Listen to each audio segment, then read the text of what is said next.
Dans quelle mesure le couple est-il un espace sacré qui nous permet d'explorer l'amour sous sa forme la plus absolue? Comment se relier à l'autre avec vérité, authenticité et ouverture à la fois? Aujourd'hui, nous allons parler du couple et des différentes clés que nous pouvons utiliser pour en faire un espace de déploiement de soi et d'ouverture du cœur. Bienvenue dans l'élan du cœur, le podcast spirituel qui a les pieds sur terre et la tête dans les étoiles. À chaque épisode, je t'aide à trouver le chemin d'une vie alignée et d'une spiritualité épanouie. Le couple est un espace sacré dans la mesure où on y va soit totalement, soit pas du tout. C'est pas un endroit où on entre, un espace relationnel dans lequel on entre comme si on entrait dans un océan un petit peu trop froid. C'est-à-dire soit on plonge, soit on n'y va pas. Et une des premières clés pour ça, c'est de penser que dans le couple, quelque chose qui crée beaucoup de liberté pour chacun, c'est de se laisser aimer tel que l'autre sait aimer, tel que l'autre a envie de nous aimer, tel que l'autre a appris à aimer. Et la forme que peut prendre l'amour que nous donnons dans le couple peut être différente pour la personne qui le reçoit, qui elle va le rendre, mais d'une autre manière, à sa façon, en fonction d'un ensemble d'acquis, de critères, juste de manières de faire que cette personne a intégré bien avant de nous connaître. Et ce qui permet aussi de maintenir l'équilibre du couple, c'est de comprendre que au moment où ces deux personnes font couple, elles sont une version d'elles-mêmes, qui matchent, qui se complètent, qui vibrent à la perfection, et que ces deux personnes, elles sont vouées à changer. Soi-même, on est voué à changer, la personne avec qui on fait couple est vouée à changer, et la personne qu'on a connue, un jour ne sera plus du tout la même. Elle aura des aspirations différentes, des croyances différentes, peut-être une apparence différente, des attentes qui vont changer, toutes sortes de choses qui vont évoluer et aussi faire changer sa vibration. Et il est vrai que pour que chacun puisse se sentir bien dans une relation, c'est important de voir qu'il est important de continuer sans cesse à réapprendre à connaître la personne avec qui l'on est. Finalement, c'est une forme d'ouverture. Je ne rentre pas dans le reproche ou le questionnement quand la personne que j'aime évolue. Au contraire, je m'intéresse à la personne qu'elle devient.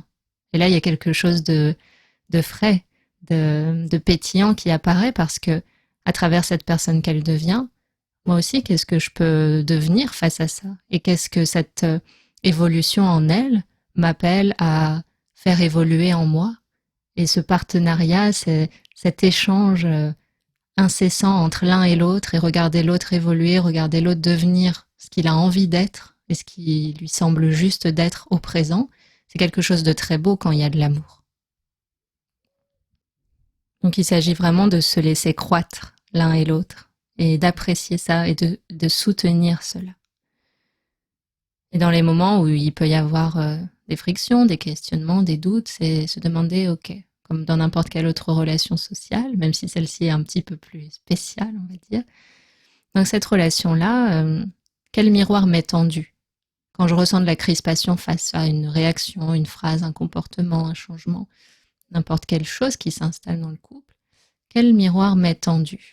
Qu'est-ce que ça vient réveiller en moi comme blessure qui peut-être préexistait à ce couple dans lequel j'évolue aujourd'hui? Et ce miroir tendu, c'est un service, parfois. C'est vraiment, dans le couple, un lien d'âme où fréquemment on échange beaucoup d'amour, on découvre même l'amour pour certaines personnes, mais c'est aussi un lien d'âme dans lequel on peut se renvoyer mutuellement à nos blessures. C'est-à-dire que il peut y avoir des saisons dans le couple où des blessures vont être réveillées mutuellement et donner lieu à des schémas. Par exemple, si on a une blessure d'abandon présente, on va pouvoir avoir des schémas de dépendance.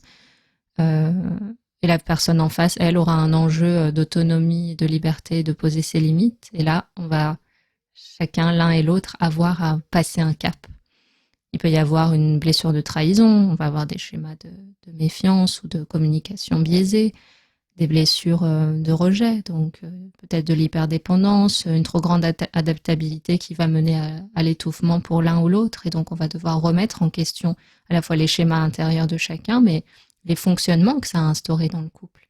C'est pour ça que je parlais de saison du couple, parce que le couple va aussi avoir à évoluer dans ses habitudes, dans les lois qui le régissent, parce que les personnes qui en font partie elles-mêmes vont faire évoluer les lois qui sont à la base de leur vie, les croyances, les blessures, tout va évoluer. Donc le fonctionnement interne de ce couple va lui aussi devenir autre chose, prendre un autre visage.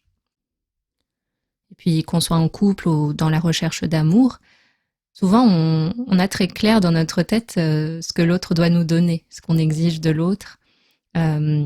Voilà notre petite liste de cases à cocher, voilà ce que je veux recevoir dans mon couple. Donc c'est important de savoir ce qu'on souhaite et ce qui est juste pour soi. Mais ça, c'est la partie peut-être qui est un peu celle qui est uniquement du recevoir, ou même parfois que de l'ego, hein, en fonction de là où on se positionne. Et en fait, aimer, c'est un don. Aimer, c'est pas un cadeau qu'on reçoit.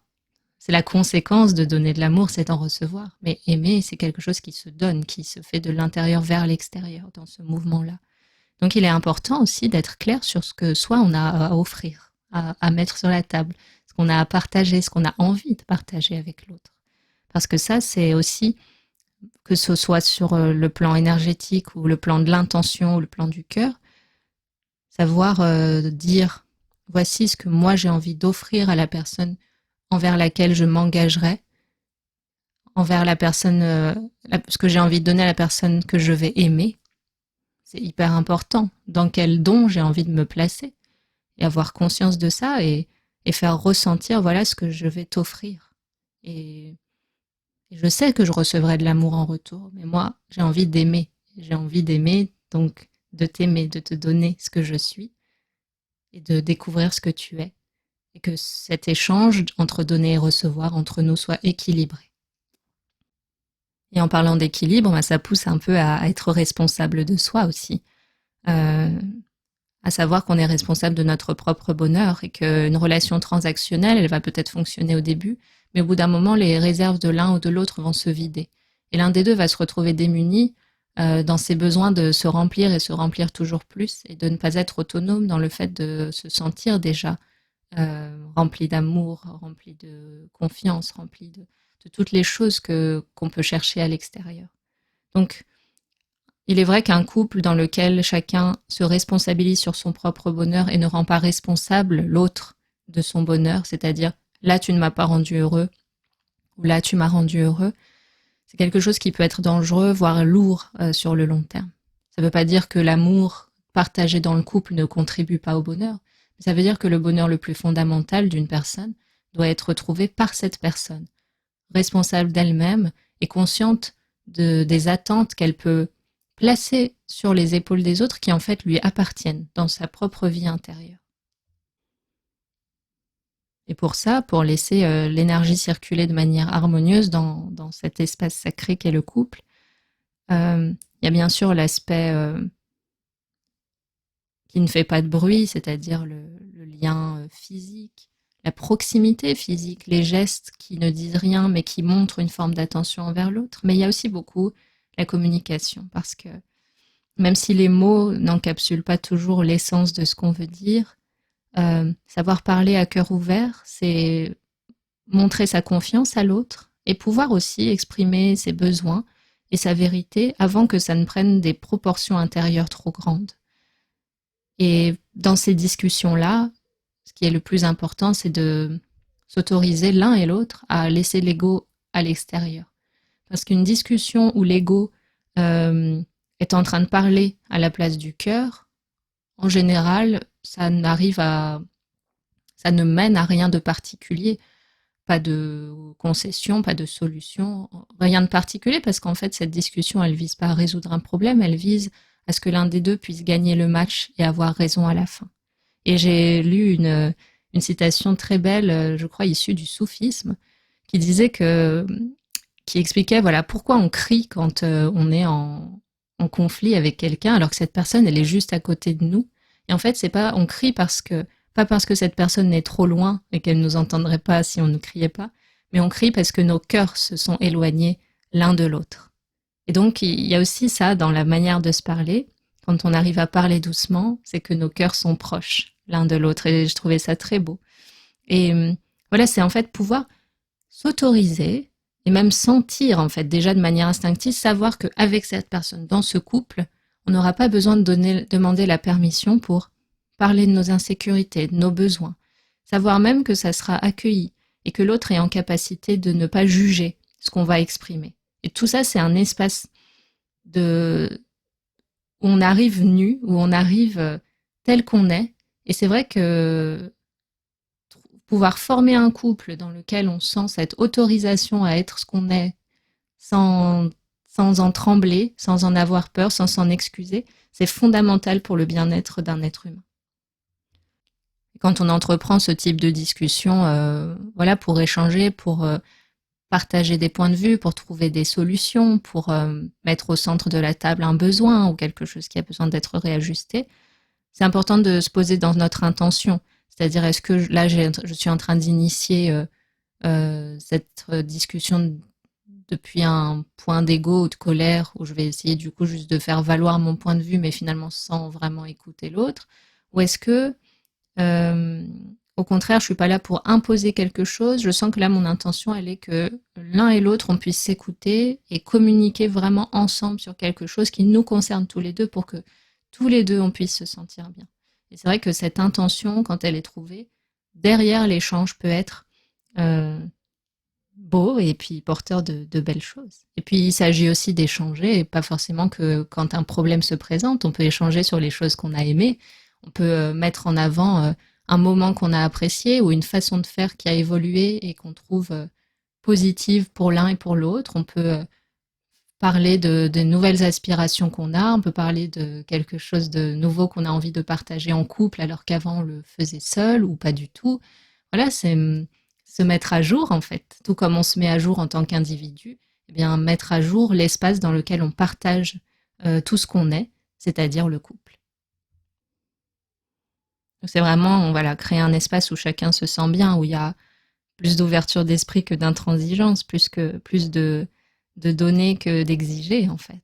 Et ça demande un lâcher prise, un peu comme avec la vie, c'est accepter que ça vive, qu'il y ait des saisons, qu'il y ait des incertitudes, mais que dans le présent, tout soit juste. Qu'on sente qu'au présent, tout est juste et qu'il y a l'espace pour se déployer, pour changer, pour évoluer, pour se parler.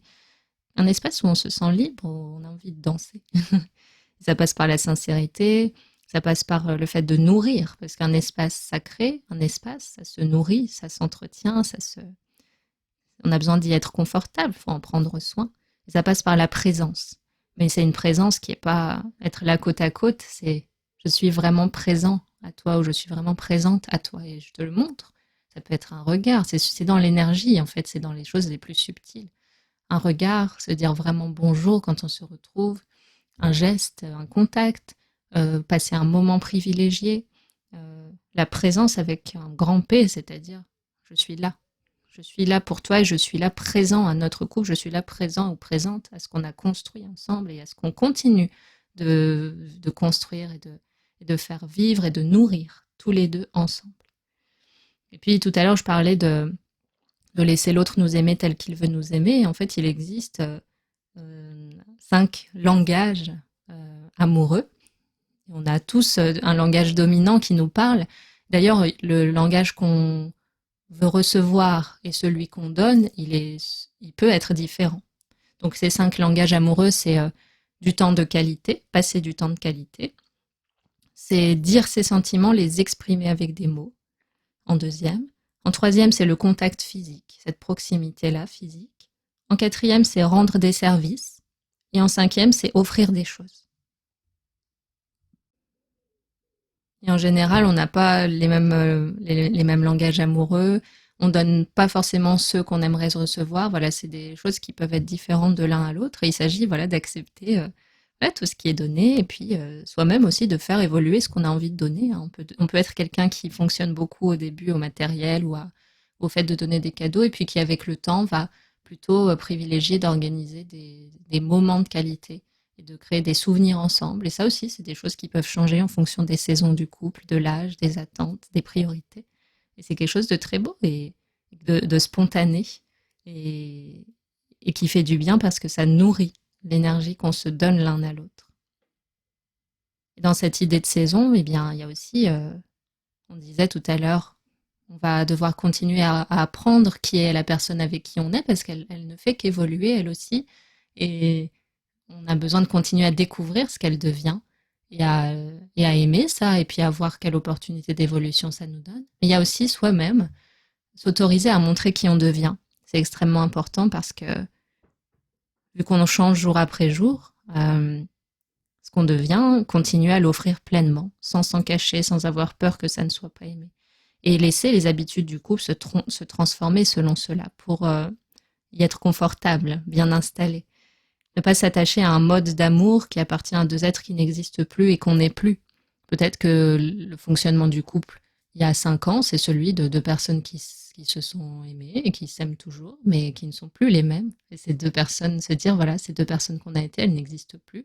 Et c'est OK du coup de faire évoluer la manière dont notre couple s'articule, dans tous les aspects de ce qu'il est. Et il est vrai que dans le domaine de la séduction, on parle souvent d'alchimie. L'alchimie, c'est le point de départ, c'est ce qui allume la première étincelle, c'est voilà la première marche. Mais ce qui fait durer cette alchimie, ou en tout cas la connexion avec une personne, c'est d'autres ingrédients. C'est la personnalité, la manière dont elle s'articule, c'est la compatibilité entre les deux personnes sur plein de plans, y compris les plus subtils. Hein. Il peut s'agir simplement d'une vibration, mais la compatibilité aussi sur des plans plus concrets est très importante. Et puis, il y a la connexion avec soi-même, parce que quelqu'un qui est très connecté à lui-même, qui connaît ses besoins, qui a appris à se connaître, une personne qui a travaillé sur elle ou qui est capable de se remettre en question, elle saura du coup beaucoup mieux se mettre en lien avec les autres. Et les autres, c'est aussi parfois dans le couple, savoir se mettre en relation saine avec la personne qu'on aime. Et à travers les saisons de chacun, chaque personne évolue. Chaque membre du couple devient un individu différent d'année en année, de mois en mois. Et c'est une histoire d'énergie. Pour rester en connexion l'un avec l'autre, il s'agit de grandir ensemble. Et ça demande une sorte de souplesse, de flexibilité, parce que est-ce qu'on va continuer à vibrer de manière complémentaire? On va prendre un exemple. Par exemple, si dans le couple, il y a une personne qui a une énergie de dépendance affective. C'est quelque chose qui l'a fait souffrir parce que quand on est dans la dépendance affective, on demande toujours plus, mais il n'y a jamais, jamais, jamais assez. Un peu comme un puits sans fond. Et l'autre, au moment où il rencontre cette personne qui est dans une dynamique de dépendance affective, pour que les énergies se complètent, ça va être une personne qui va plutôt avoir tendance à beaucoup donner facilement, et avoir du mal parfois même à dire non ou à poser ses limites. Et dans leurs évolutions individuelles, ces deux personnes, elles vont changer. La personne, par exemple, qui donne beaucoup, tout d'un coup, ça va devenir vital pour elle de poser des limites. Donc tout d'un coup, celle qui est dans la dépendance affective, dans son énergie, elle va recevoir moins. Elle va plus être comblée autant que ce qu'elle... D'ailleurs, le mot combler, on le retrouve. Je suis comblée dans cette relation, je suis comblée. Parce que c'est la personne qui a un vide qui reçoit un peu plus. Et donc, cette situation où la personne dépendante commence à recevoir moins, en apparence, c'est un dysfonctionnement, mais en réalité, c'est une opportunité de guérison. C'est-à-dire que du fait qu'une des deux personnes ait passé un cap en niveau de conscience et ait appris à s'aimer davantage au point de respecter ses besoins et ses limites et de savoir dire non ou de poser certaines limites, ça va donner une opportunité à la personne dépendante d'apprendre à s'aimer, à être autonome, à apprécier la solitude, à savoir s'écouter, savoir être présente à elle-même. Et donc les deux personnes, en fait, ont la chance et ont une chance d'évoluer. C'est une occasion qui est donnée à chaque partenaire d'évoluer individuellement et donc de faire évoluer l'égrégore commun de ce couple qui peut-être ne va plus fonctionner sur les mêmes dynamiques de dépendance et donner beaucoup, mais en fait quelque chose de plus équilibré. Et ça va demander effectivement que les deux personnes puissent y voir cette opportunité et que la personne finalement qui doit suivre l'autre, c'est-à-dire que la personne qui a passé un cap, elle lui dit « Ok, monte avec moi, là, il y a quelque chose à découvrir, quelque chose de nouveau pour toi et pour nous. Et si les deux sont capables de travailler en équipe et de voir dans ces moments de réajustement finalement des chances de faire mieux pour soi et pour le couple, alors on fait que grandir ensemble. Et les vibrations demeurent complémentaires parce que le couple finalement, et c'est fréquent dans des liens d'âme très profonds, on entend les flammes jumelles, on dit il y a aussi les âmes sœurs, mais ça peut être aussi des liens d'âme autres d'ordre karmique. En fait, le couple amoureux, c'est la forme que ça prend dans la vie humaine, mais en fait, c'est un lien d'âme où on a l'opportunité d'être proche, d'être quotidiennement ensemble, et du coup de grandir spirituellement de manière très rapide, très précise, et d'être l'un pour l'autre un moteur d'évolution. Et aimer une personne, c'est vraiment vouloir sincèrement ce qu'il y a de mieux pour cette personne, pour l'être aimé. Parce qu'on voudrait pour cette personne, c'est-à-dire égoïstement ce qui nous sécurise et ce qui nous semble le plus adapté pour elle en fonction de ce qui nous est confortable, mais vraiment, ce qu'il y a de mieux pour elle, ce qu'il y a de mieux pour cette personne, je lui souhaite. Même si ça doit remettre en question nos acquis, même si elle devient une autre personne, du moment qu'elle est plus heureuse, plus elle-même, plus en expansion, qu'elle se sent heureuse, c'est vraiment tout ce que je lui souhaite. Ça, c'est aimer. Et voilà, dans ce qui est confortable et ce qui nous sécurise, il y a souvent une limite au potentiel d'expansion de soi et de l'autre, en fait, hein, pour tout le monde. Donc oui, il y a des façons de fonctionner dans le couple et de s'aimer qui sont acquises et confortables, mais qui sont finalement parfois étriquées et qui limitent le potentiel d'évolution de chacun parce que du coup, en voulant maintenir le couple tel qu'il est, on s'empêche d'évoluer en tant qu'individu et il y a une expansion qui se fait pas. Donc c'est pour ça que je parlais de liberté, de sentir que c'est un espace sacré dans lequel on peut tout être et tout montrer, parce que du coup, être amoureux n'est pas un obstacle à devenir la personne qu'on doit devenir pour demain et pour aujourd'hui, et ça pour les deux personnes. Et donc le couple lui-même est mouvant et quelque chose qui est un caméléon, qui est toujours à l'image des deux personnes telles qu'elles sont au présent. Et on n'essaye plus de maintenir forcément tout ce qui a été, tout ce qu'on a déjà connu, toutes les façons de faire, toutes les habitudes qu'on a eues jusqu'ici, comme si c'était un gage de réussite du couple. Le gage de réussite du couple, c'est plutôt au contraire qu'il soit sans cesse réajusté, mis à jour pour être à l'image des personnes qui l'occupent, qui le nourrissent, qui le vivent. J'ai entendu Jay Shetty partager une phrase que je trouvais super sympa qui disait aimer une personne, c'est l'aider à tomber amoureuse d'elle-même et pas de soi-même. Et c'est vraiment ça recoupe ce que je vous disais tout à l'heure sur le don de soi, le donner totalement ce qu'on est, et donner de l'amour, c'est vraiment ça. C'est je te souhaite de tomber amoureux de toi-même et je ferai tout ce qu'il faut pour t'accompagner sur ce chemin.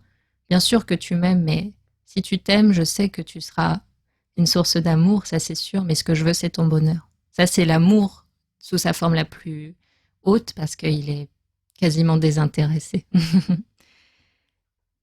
Puis un ingrédient important dans le couple, c'est un peu comme dans la vie d'ailleurs, c'est de pas être trop sérieux aussi.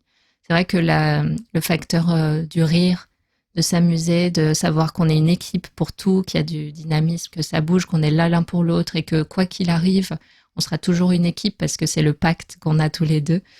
C'est quelque chose de très important et qui se nourrit. C'est-à-dire que chacun fait sa part. Un petit peu comme dans le pardon, parfois je prends une image, c'est que quand on veut pardonner quelqu'un ou qu'une situation finisse dans le pardon, on imagine qu'il y a deux personnes debout, les deux personnes debout l'une face à l'autre, et au centre, on a un point, un mètre devant chaque personne.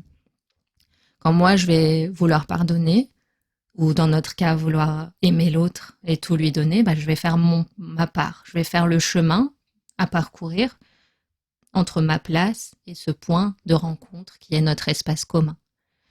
Mais en face de moi, cette personne, elle a aussi son libre arbitre de décider si elle souhaite me rejoindre ou pas. Si elle, dans son choix, à cet instant, elle a envie de me rejoindre dans un espace de pardon ou d'amour ou de partage. Et si elle ne le fait pas, je sais que j'ai fait ma part. Et c'est des fois des choses qui sont dures à accepter, notamment dans des moments de rupture, mais si on sait que soi-même, on a fait tout ce qu'on pouvait et largement notre part pour aller rencontrer l'autre et aller le rencontrer avec un cœur ouvert et se mettre à disposition de lui et de l'espace commun qu'on veut partager avec lui.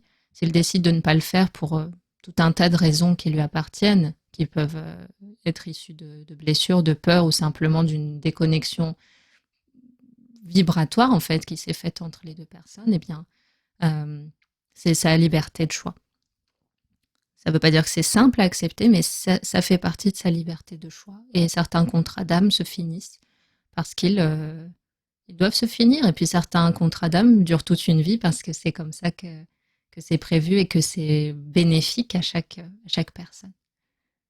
Parce que dans le domaine des relations sociales ou amoureuses, on rencontre des personnes pas par hasard, pas pour n'importe quelle raison. Et puis chaque personne, dans le lien qu'on a avec elle, nous apprend quelque chose sur nous-mêmes aussi.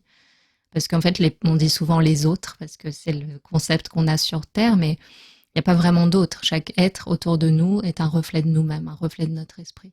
Et avoir quelqu'un à nos côtés qui nous aime, c'est un reflet de notre capacité d'amour et de la capacité d'amour qu'on a développée de vie en vie. Et c'est quelque chose de précieux. Et en fait, il n'y a pas vraiment d'autres. C'est un peu comme si on interagissait avec soi-même. Et c'est pour ça que c'est un miroir, parce que c'est soi-même manifesté sous une forme pour nous dire là, apprends à t'aimer. Là, regarde, tu peux recevoir plus. Là, regarde, est-ce que finalement tu te sens bien? Est-ce que cette relation, elle correspond pas à un schéma toxique ou une émotion toxique que tu as envie de laisser partir, etc. Il y a toutes sortes de remises en question possibles avec le couple en miroir de soi. Et le couple, en tant qu'espace sacré, c'est un espace qui s'habite. Donc, comme toute maison vide ou qu'on néglige, ça finira par s'abîmer ou devenir inhabitable pour ses occupants. C'est pour ça que c'est quelque chose qui doit se cultiver, dont on doit prendre soin, comme d'un enfant en fait. Notre couple, c'est un enfant, c'est quelque chose qui doit être nourri, protégé, aimé, éduqué parfois. Et c'est notre mission commune de le faire parce que on y tient, parce que c'est important pour nous, ce lien que nous avons. Mais c'est un mouvement commun.